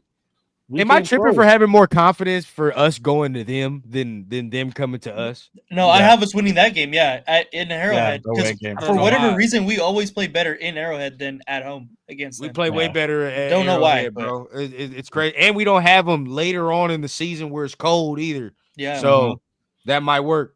But we got to beat them at the crib, bro. He's never lost in Vegas, dog. He's never lost. Yeah. That's fact, DJ. Yep. For sure. We got to. We came close. I mean, we lost by a touchdown last year at the crib, and then lost by 2 points in Arrowhead. Yep. We came that close. I think. I don't know. What do you feel? If Geno was, do you guys think if Geno was under the helm, you think we'll win that game in Arrowhead on Black Friday? If Geno was already in, I think if Pete Carroll was under the helm, I think we win that game with the same exact team last year. I mean, and I love AP, but I think Pete Carroll wins that game. Even the game at Allegiant wasn't that bad either, bro. Like, honestly, there was plays being made either at the one in the Legion until, again, the offense couldn't do shit. And then we just, with the avalanche came of their offense and Andy Reid. But, yeah, bro, we play them tough, right? Like, Patrick Graham knows how to play that offense, right? It's always been, do we have the consistency on the offensive side of the ball for us to mess with them? I think I said this on another show. I forgot what show. There's never been a time until this year where I went into a Chiefs game and now I feel like we're not severely outcoached. Like I ain't gonna cap to you, but even I don't give a fuck with nobody else. Nobody on here say, even with John Gruden, I felt like we were still severely out fucking coached. Yeah. I don't care, bro. Andy Reid is a better schemer and a better overall coach than John Gruden is. I don't think that's a big arguing point, bro. That's not a big arguing point. So we go into that, and he has Steve Spagnuolo, right? Yeah. So at the end of the day, bro, that's 2 for 1. So we're always, for the last couple years, bro, we've been going into these motherfuckers just fucked off. Now, I mean, we've had Patrick Graham, right? So that kind of nullifies a little. But then look at the offensive side. Josh McDaniels, he couldn't get shit past Spagnuolo, right, at all. John Gruden was over there struggling a little bit sometimes, right? So now I feel like we got the coaches now with Chip and all that to go in there and be like, well, now we matching bar for bar at this point. Yeah. It's gonna boil down to who's healthy and how each team's performing. If we start off 1-4, or we have a first half that's not the greatest, that's gonna play a factor, right? If we start off 500 or close to 500, I think we're definitely giving them run for money, and we're probably going to be able to steal one in Arrowhead. Fast. Yep, for sure. Let's see here. My guy DJ, Pete has to replay that ring around the rosy and play Chiefs. What's crazy is I think Pete's more worried about, like, just, and not saying it's a bad thing, but I think Pete's more worried about that Charger shit. I think he want that Charger. I think he is. He wants that more. The game. I think he want that more. I ain't gonna cap where he like, nah, I want to beat Jim ass, bro. Like, oh yeah, for sure. That rivalry still runs deep. I mean, they cool, but he knows what time it is. He's like, man. Okay, Pete Carroll is 2-3 versus Andy Reid. That's not terrible. It's not terrible. But that's not a terrible stat. Depends who he's had too and what's the teams. Yeah. Because they both been on different teams. Yeah. My guy DJ. No other team disrespects the Raiders more than the Kansas City Chiefs. It goes further back before Andy Reid. Right. Ooh, I mean, they hate your run speed, bro. Yeah, that's a fact. Yep. Hey, I got a situation I got to deal with over here, man. I ain't gonna care. He just left me something, so I got to deal with this. We got you. Don't trip. Yeah, let's see. Make sure you guys go ahead and get your questions in for sure. Again, if you guys haven't done so already, make sure you guys go ahead and hit that like and subscribe button on all the channels. Nate, go ahead and put up your your link as well. I have it down in the description. You can go ahead and put it up on the chat as well. Make sure you guys go ahead and give my guy a sub as well. He is my co-host on the Wednesday show, the Raider Connection, every damn Wednesday at 7 p.m. Pacific. And then he does a show with our guy Jeff, who's in the building. Salute to him. Raiders Coast to Coast, doing the damn thing. Thursdays at 7 p.m. as well. So make sure you guys tap in. Yes, sir. Great show. So make sure you guys go ahead and hit that sub. It does go a long way to go ahead and support the show as well. Appreciate everyone pulling up. Let's see. Yep. Here. All right. My guy Steve, to be honest, Chip is there with Gruden. The only thing holding him back is bad mistakes and with stubbornness. But hopefully Chip, not as head coach, prevents that. Yep. Yeah, bro, for sure. I mean, you got Pete literally leading the charge, and I think they know what time it is, bro. You know, that's kind of what it boils down to. He knows that Pete is the one that calls the shots at the end of the day. You know? Yeah. So he's gonna get his input for sure, but at the end of the day, it's on Pete. Pete is not shy to go ahead and do what needs to be done to go ahead and make sure things are done his way for sure. Yeah, exactly. This team is going to be built in Pete Carroll and John Spytek's vision, and obviously Chip Kelly's going to have some input on who he wants and who he thinks can run his offense. But at the end of the day, this is going to be Pete Carroll's team. He's the head coach. It's going to be his team. So, yeah, and Chip Kelly has obviously had a bad history in the NFL of being a pretty bad personnel, putting together personnel. And so it's a good thing that he's not in that kind of position anymore. So, yeah, for sure. Yeah. For sure. My guy, Justin DJ, what game/week would determine how the Raiders season will play out for y'all? Go ahead, Nate. I'll let you. That's a good one. Honestly, I think I have us. I think it's going to be after the bye, because if we continue to lose after the bye, having a real tough time with teams against teams that we should beat, because we always seem to go into after the bye to a team that we always should beat, and we end up losing for whatever reason. So this year we play the Jaguars right after the bye. If we can get a win against the Jaguars after a bye, that just kind of sets the whole precedent for the rest of the schedule, because after that, the schedule gets pretty tough. We're going to need all the wins in that backstretch of the schedule that we can possibly get. So to me, it's that Jaguars game, because it's basically the midpoint of our season. And if we can get a win there, it just shows me how much better this coaching staff is than we've had in a long time, and how different this team could possibly be than other Raiders teams we've seen in the past. Mm-hmm. For me, I would say probably about week 6. Week 6, we'll get a fair assessment on how our season is going to pan out right before the Chiefs game. Yeah. And like I said, these games, how we start the season leading up to the first Chiefs game is going to kind of determine how the 2 games with the Chiefs are really going to go, right? So if we start out real shitty, we're like 1-5 or 1-6. Yeah, I mean, we expect us to get our ass handed to us, But if it's a point where we're 2-3 going into that week 6 game, and then we win it, and then that's against the Titans, and we go 3-3, and then the very next week it's gonna be Chiefs. I think we have a fair shot. For sure. Yeah, I feel if we go 500 the first 6 weeks, I think we're in a pretty decent situation. Definitely. Way better than what we did. Way better than we did last year, because we already we already won 3/4 of the games that we did last year. Right? By that time, win like at least 2 or 3 more, right? At least, which I doubt us doing. I still have us going 8-9, right? But I think week 6, by that week 6 game, how we end up where we at and how that game ends up playing out, we'll see how she's gonna be for sure. Yeah. Let's see. My guys, yeah. All I know is we got a bright future with Spytech. Yep, facts. I agree.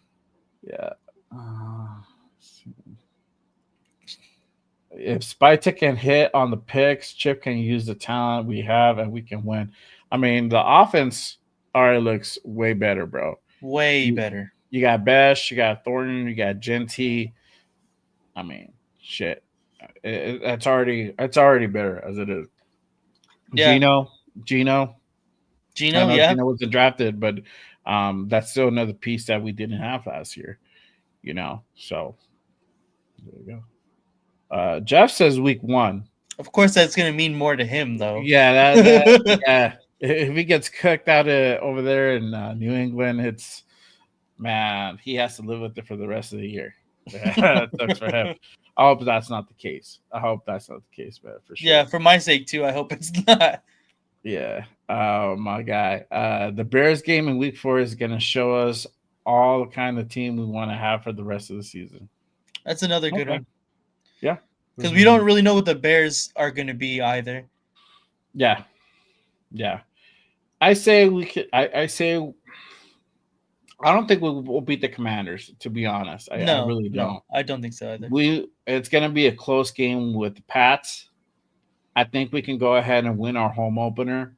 I really do. It's going to be a very close game. It's not going to be a blowout by any means, or it's not going to be this big solid win. It's going to be a game won by inches. I think it's going to boil down to that.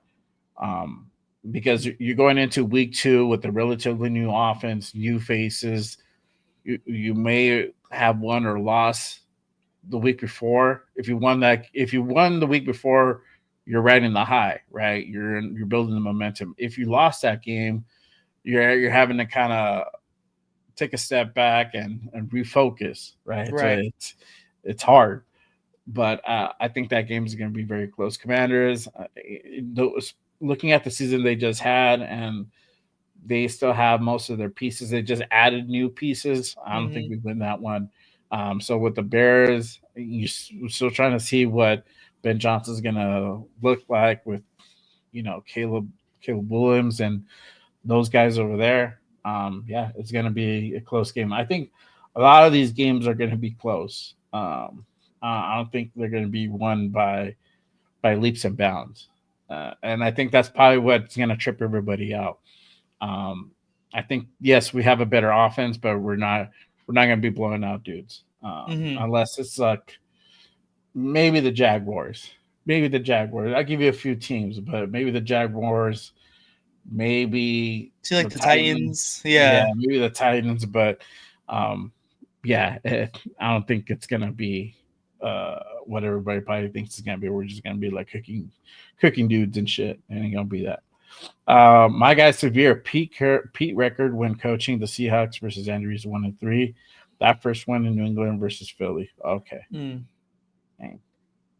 Shout out to Sam. Salute, brother. Appreciate you pulling up. Hell yeah. Happy Memorial Day to everyone. It is Memorial Day weekend, so I hope y'all enjoying it. Salute. If you had anybody in the military that is no longer with us, appreciate you guys making the sacrifice for us and keeping our country safe. Appreciate everyone for sure. Sam says the first 4 weeks will tell us what to expect for the year. If we lose close games and dominate in wins, we'll get 9 to 10 wins. Yeah, if we lose close games, and I don't think we're gonna dominate wins. I really don't. I don't think that's gonna be the case. I think we're gonna win. We might win by like a touchdown, and that's cool. But I don't think it's gonna be anything more than 10 points spreads. So my guy Steve, 100%. To be honest, Geno for a 3rd round pick will be appreciated later on in the season. Yeah. Seahawks did Pete a solid. Other teams would have traded for Geno. Yeah, bro. And we, at first, and I remember when Pete got brought on and the whole Geno thing with the eyes and the word being put out there that he wasn't really, too happy being at Seattle and really kind of was possibly looking at other things, and then next thing, Pete's on the same plane going to Right. the combine with the Seahawks GM, and I'm like, okay, well, what's going on here? Then next thing you know, we got Geno, which is cool, and we really didn't give up anything. That third round pick, that's Tay's pick, so Yeah. that's what we got for Tay. So we ended up winning at the end, which is really really cool for sure. Yeah.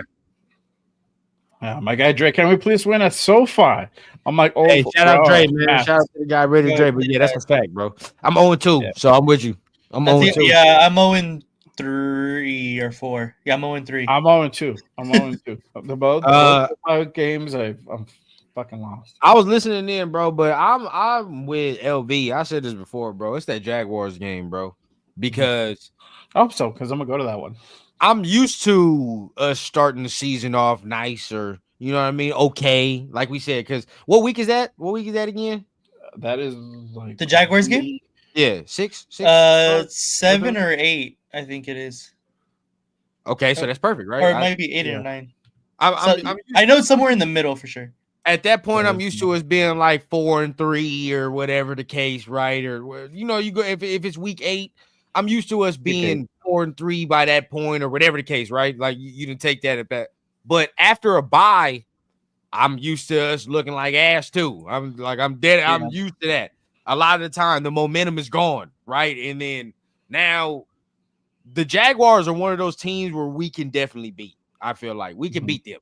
Right, but they're one of those teams where it can go the other way and they can whoop our ass if we're not on our P's and Q's, right? Just like the Atlanta game a couple years ago, goddamn Saints game a couple years ago, right? It's just like these are teams you're like, bro, we should be able to win this game if we're rolling, right? We're rolling, we should win this game. But then again, we come out unprepared, we look nasty, and then that just sets the tone for the rest of the goddamn season.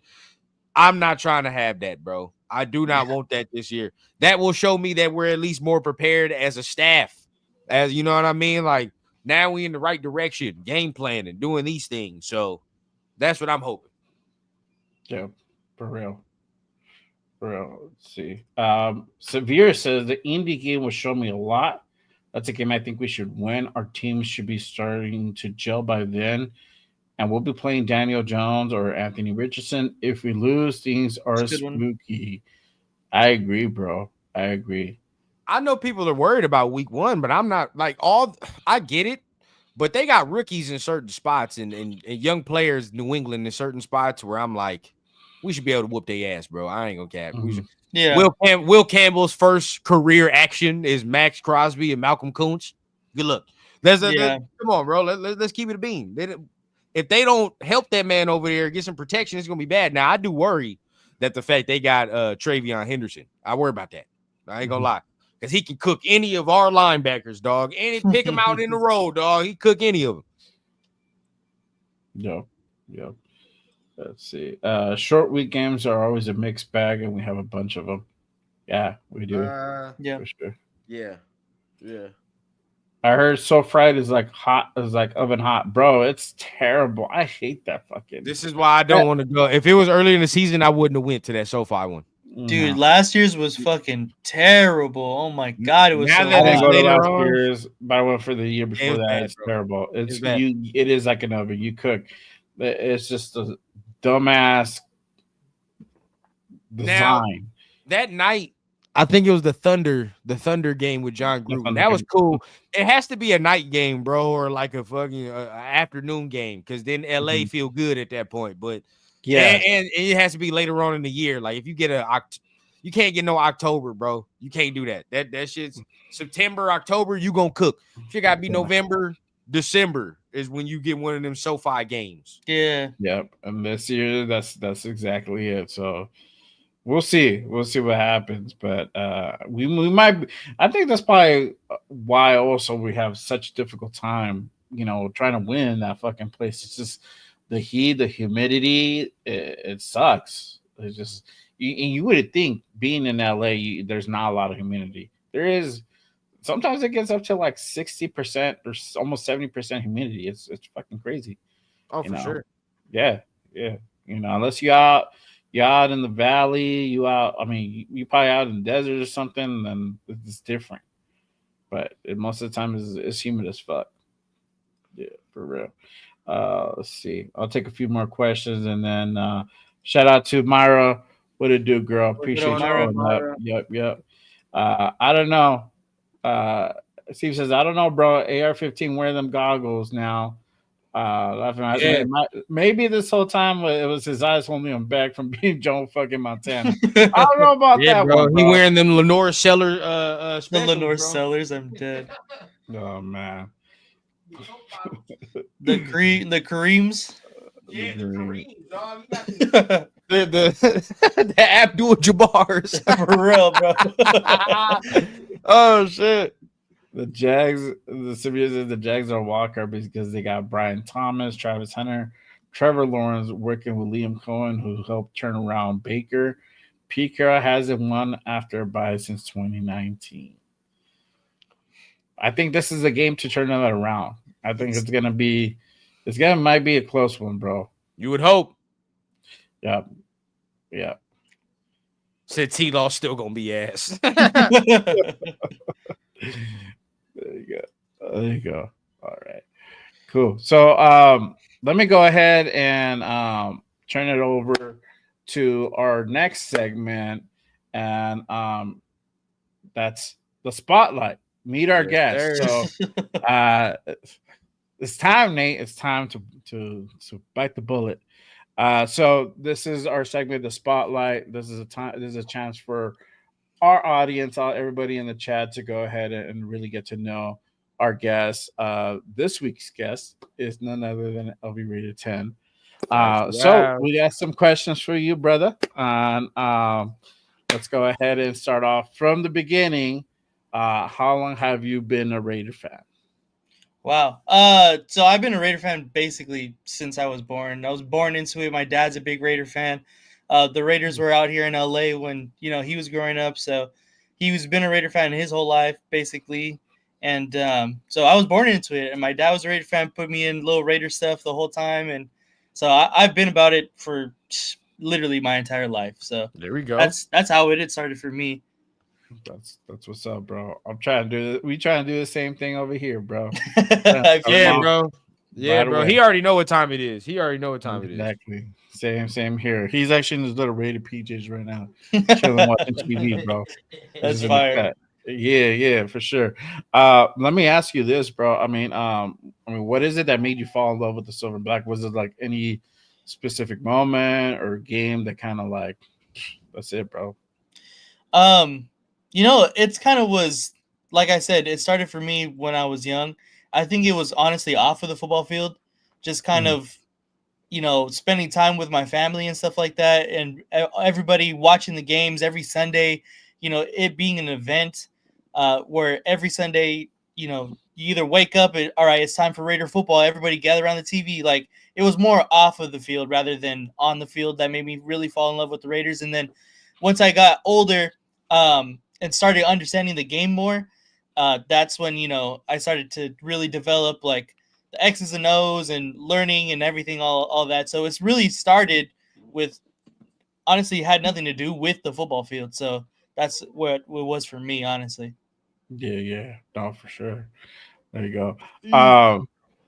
I know you have your pick, but obviously we're diehard Raider fans. I know you are. Who's your all-time favorite Raider? Ooh, yeah. I don't think it's who. I said this will be interesting. I want to hear what you say. My favorite all-time Raider, the best Raider of all time, is Marcus Allen. He's my favorite Raider of all time. Oh, okay. Favorite I thought you was about to say player. Derek Carr. I was about to say Derek Carr. That's crazy. Derek Carr is crazy. No, Marcus Allen is my favorite player. I have a signed poster of Marcus Allen just right here. I'll bring it down one day. It's pretty big, but it's Marcus Allen and Bo Jackson is a signed poster from them. I have a Marcus Allen jersey, Marcus Allen pins. I have a Marcus Allen USC jersey. Like, Marcus Allen's my favorite player of all time. Oh yeah, and he's the SC dude. So yeah, exactly. Double, and he's from SoCal, so like even better. So yeah. All right, I'll let run. I think you have your questions too, right? Yeah. So what's been the best and most challenging part of the content journey so far since you've been in it? That's a great question, actually. To me, it's kind of just like overthinking everything. That's gonna be the most difficult. Like I always want to put shit out, but it's kind of like, do I do this? Should I do this? Are people gonna like this? Should I not do this? Should I not do that? So to me, it's kind of like overthinking everything. But honestly, like everybody has been so awesome. Like everybody that I've met, y'all, like, and everybody that's in this chat, like we know everybody. So it's kind of just like putting myself out there, and like all the reception is always going to be good. So it's kind of, to me, it's just put your shit out there, really. The best thing is just the community. Like we've built some great relationships off here. I met a lot of people out in Bakersfield. I met you, Jay, out in Vegas once. We still got a link up run, but I know you stay close over here. That's on its way soon, of course. But I've met a lot of people, a lot of really great people that has helped me, and make me comfortable with putting my content out there, because it's not easy, as we all know, getting on camera, starting your shit. Like it's intimidating for anybody, and so just the fact that everybody is so welcome and open and helpful, it's like, dude, it's the best. It's Raider Nation, you know what I mean? So it's awesome. Facts. Yeah, we definitely gonna do that, because Jay coming out here soon, man. So we're gonna have to make something shake, man. We're gonna make something happen. But either way, and then kind of next question I have, bro, it kind of go off this, like, is there anything you would like to see in the content world as we continue to grow? You know what I mean? Continue to start something as far as a community, like anything you would like to see as far as just the content game as a whole, that you say, man, I kind of would like to continue to add to this, or maybe we should all try to get up and start this something. To me, honestly, like I want to get all of us in a studio. Like I wanted all of us to get into like a recorded podcast kind of thing, like make it a little bit, obviously, like we're all in different areas, so it's going to be a little difficult, but I feel like just kind of getting that professional kind of look behind us would only make us look that much better. And even if it's just a couple times, like I'm super down with, of course. But to me, I've never had that experience. I don't know if y'all have, to get into a studio, but I just feel like that's kind of something different that makes you feel like, all right, this is really like a step in a more professional direction. So that's what, to me, is like a goal of mine, to get into a studio, to be honest. That's the goal, bro. I mean, shit, I want to make this to a whole business for real. I ain't trying to be producing and doing this shit myself. You feel what I'm saying? I want to hire somebody. To fuck around and do this shit, bro. I do not want to keep doing it myself, bro. But that's how I feel about editing. Bro, all of it, bro. All of it. I'm like, shit, I don't want to be posting these clips and shit, but it is what it is. You gotta do what you gotta do for right now. Right. Exactly.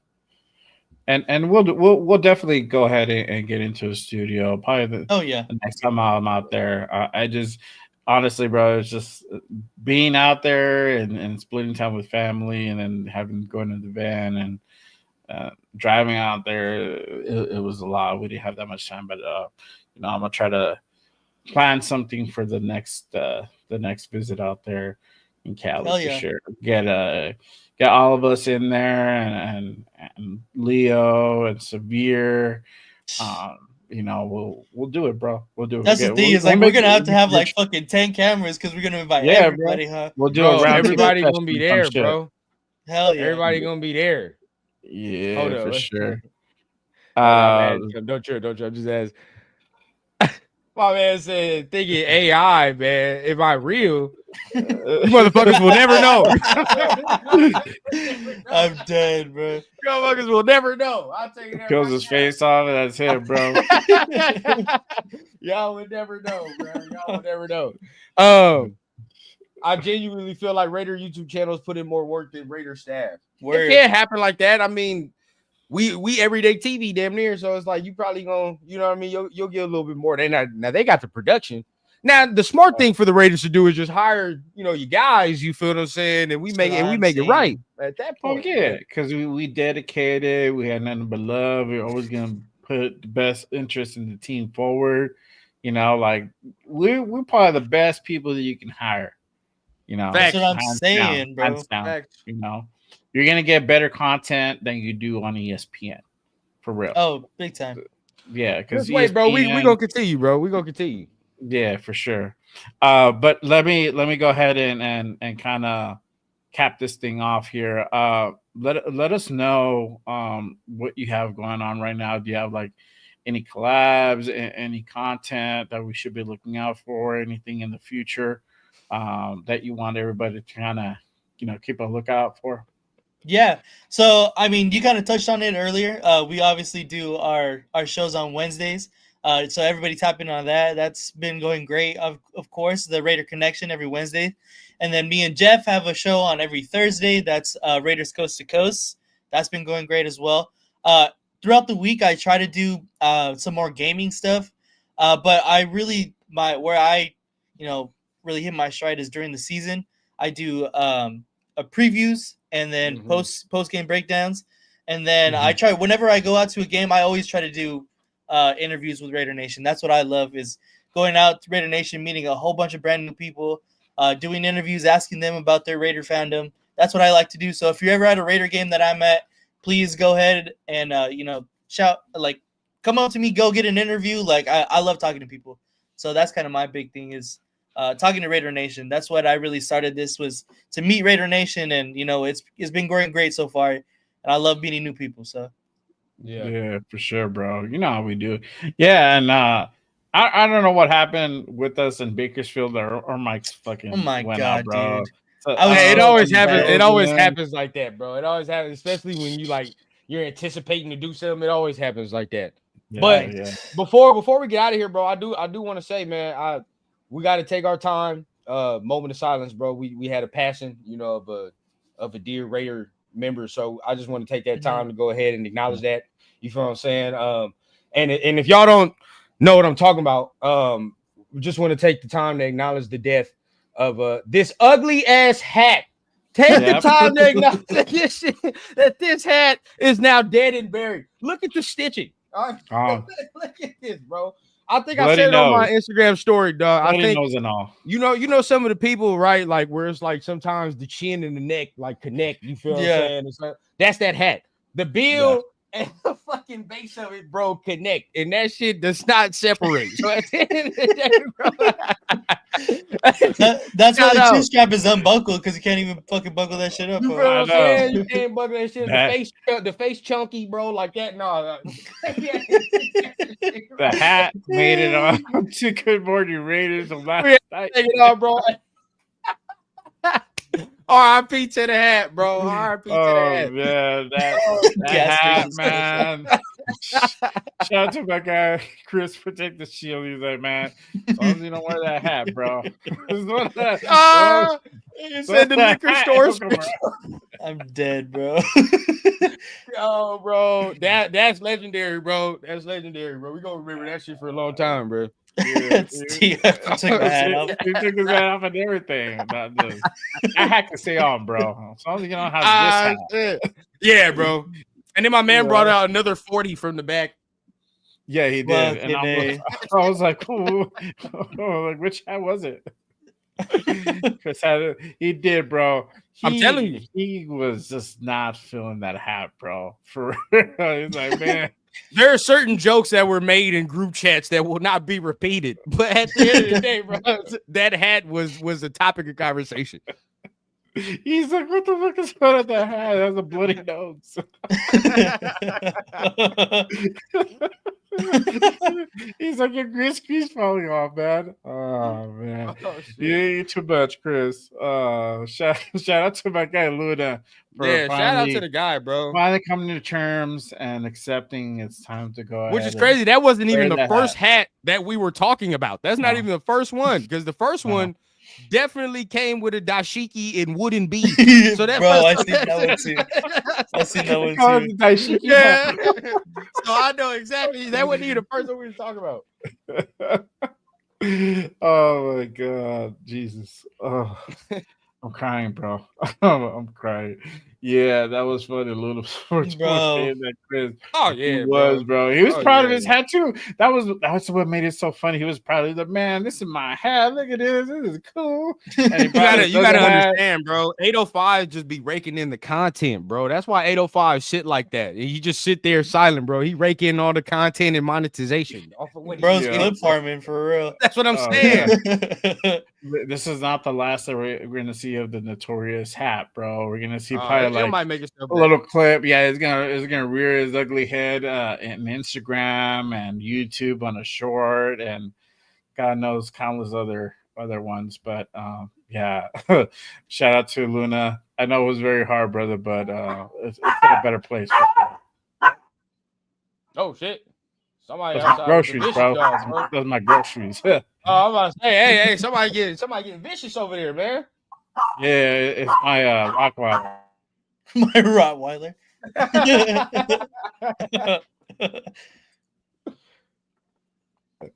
All right, y'all. But I think that's our cue to go ahead and That's it, get up baby. out of here. Again, appreciate everyone who pulled up with us on this Saturday morning. Make sure you guys tap in next Saturday as we have another guest lined up for you guys. A good guest, somebody that we'll be out in Bakersfield with. So he's going to be pulling up and chopping it up, talking some Raiders football for sure. It's going to be a good one. Hey, and again, I'm dead, bro. I'm fucking dead. Damn. What up, Anthony Estrada? Oh my god. Shit. Hey, shout out to everybody, bro. Salute. Y'all be safe this weekend, man. You already know what time it is, bro. You know, make sure you guys hit the like button, subscribe button, not only our channel, but our special guest channel. Spread that love as we always do, bro. And like Jay said, we're gonna see y'all next Saturday, man. And we're gonna see y'all during the week for our solo joints and of course the Raider connection, like they do, and all the extra. Yep. So till next time, nation. Always remember. Hey, is that Jesse? Yeah, it's Jess. No wonder he changed his goddamn name. I'm like, bro, who the hell is that? Yeah, at first I didn't know who it was the other, and I was like, oh yeah, cool, bro. Like I didn't know him, and then I was like, oh, it's fucking Jess, dog. Like, yeah, bro, I thought they took my boy name. I'm like, bro, what the hell? All right, nation. All right, Peace buddy. out. Appreciate you guys. One.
God.